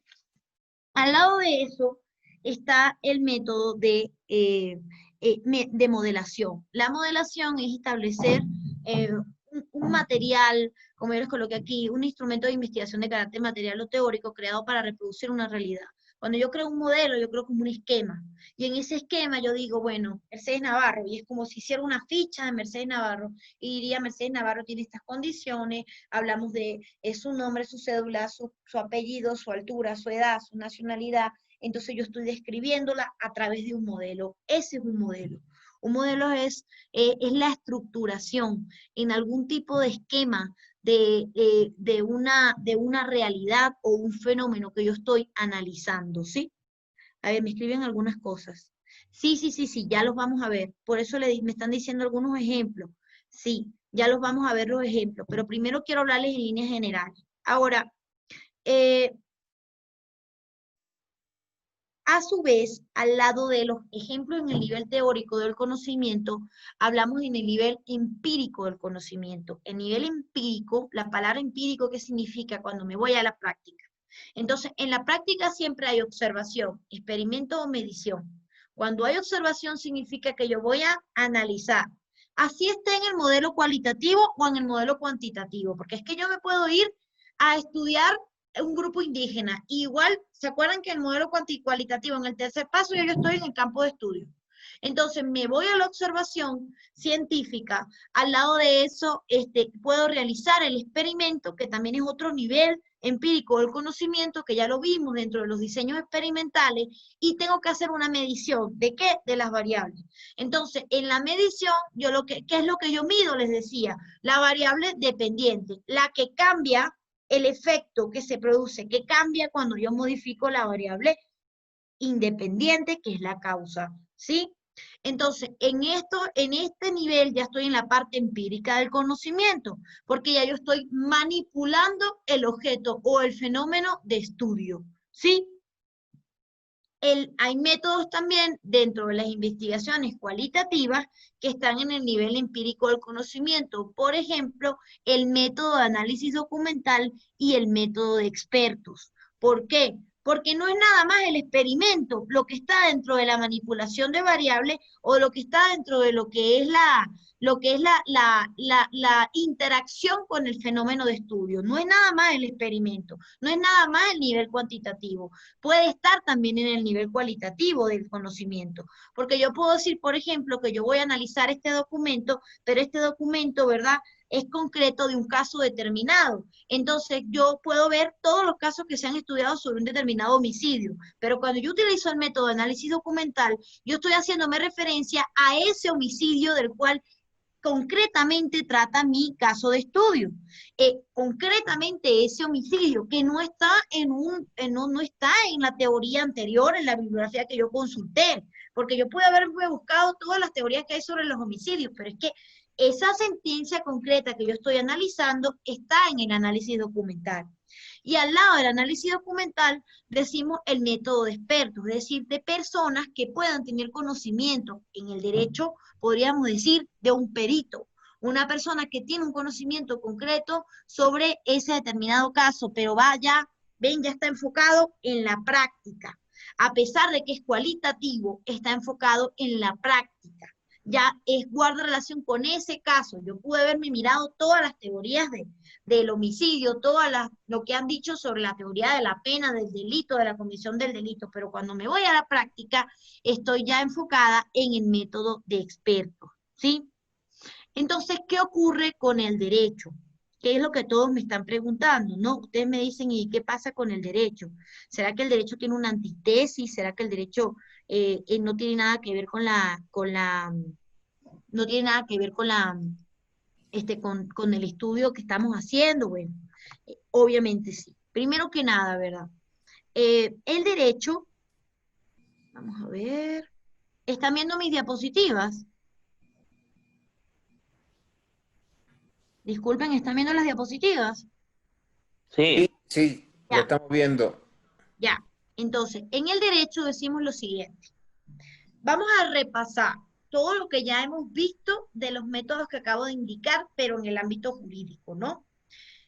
El histórico lógico. ¿El derecho puede servirse de este método? Sí. porque de repente yo quiero analizar una determinada facultad que existe ahorita y ver cómo estaba establecida en Roma o en Grecia, sociedades antiguas. Entonces yo me sirvo del método histórico-lógico, ¿no? El derecho ese método histórico-lógico me permite hablar de algo que se ha venido desarrollando a través del tiempo y que puede construir el inicio de la investigación. Por ejemplo, con la ley de las 12 tablas nace el derecho positivo tal y como nosotros lo conocemos en la actualidad. Es un ejemplo que se me acaba de ocurrir.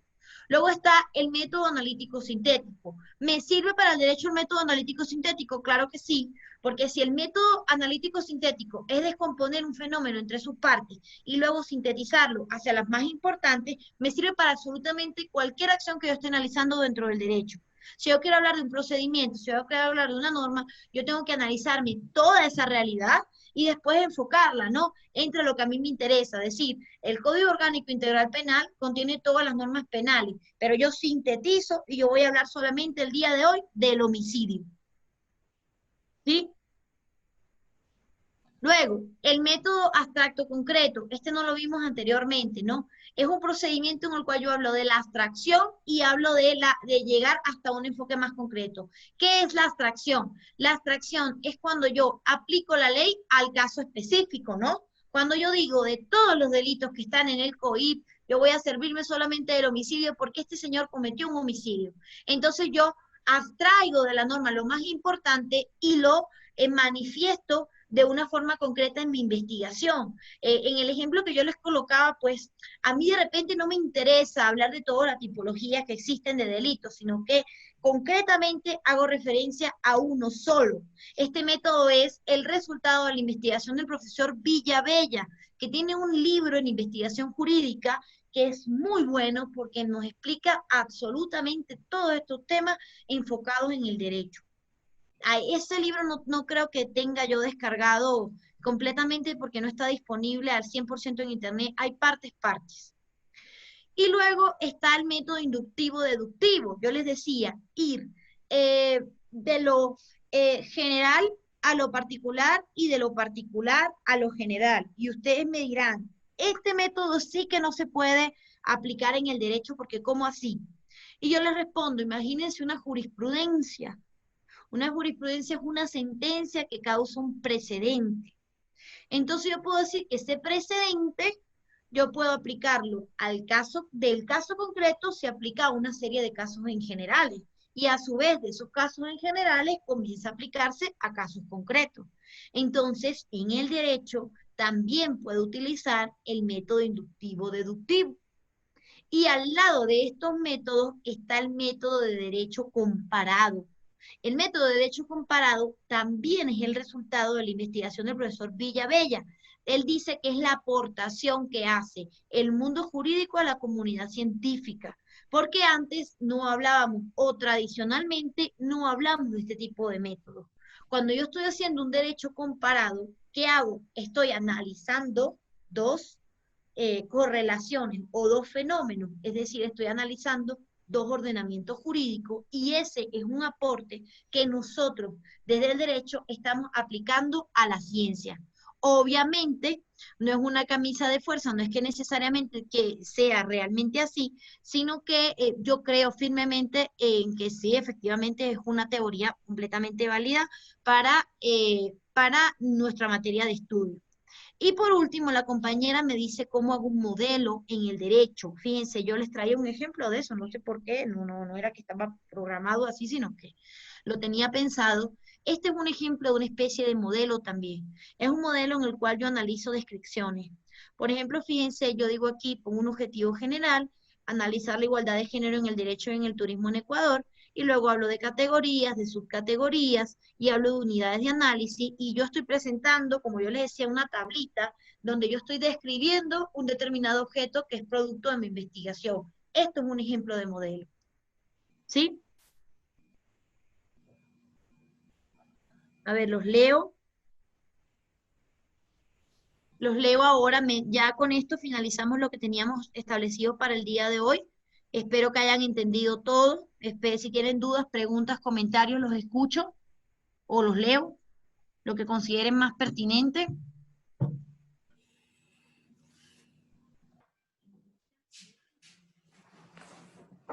Entre tanto, querida Mercedes, Claro, me dicen. Ajá. comentarte. Mercedes, ¿me escuchas? Hola, hola. Sí, sí. Bien. Comentar a todos los participantes que el link de la clase de ayer ya está en el canal, en nuestro canal de YouTube. Los invito a suscribirse también para que les llegue las notificaciones y la información que vamos actualizando paulatinamente. El material ya se los pasaste. Las diapositivas al finalizar el curso también entiendo que les vas a compartir.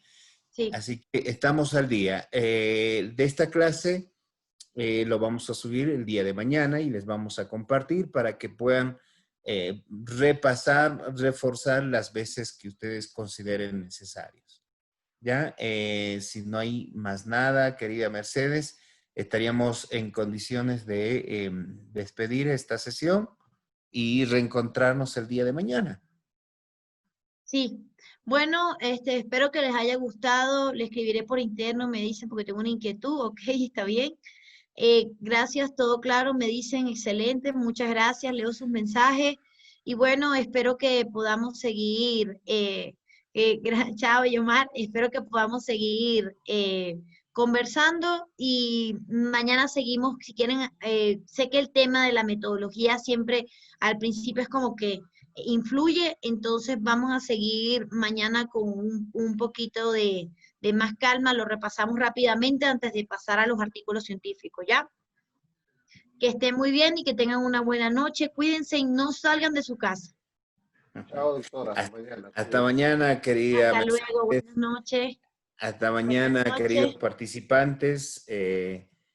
Estamos en contacto, cuídense mucho. No se olviden, mañana les estaremos compartiendo la información de los diplomados que vamos a arrancar en el mes de septiembre, tanto en investigación como en epistemología. Que tengan un feliz resto de jornada y Dios los bendiga mucho. Hasta mañana. Hasta luego.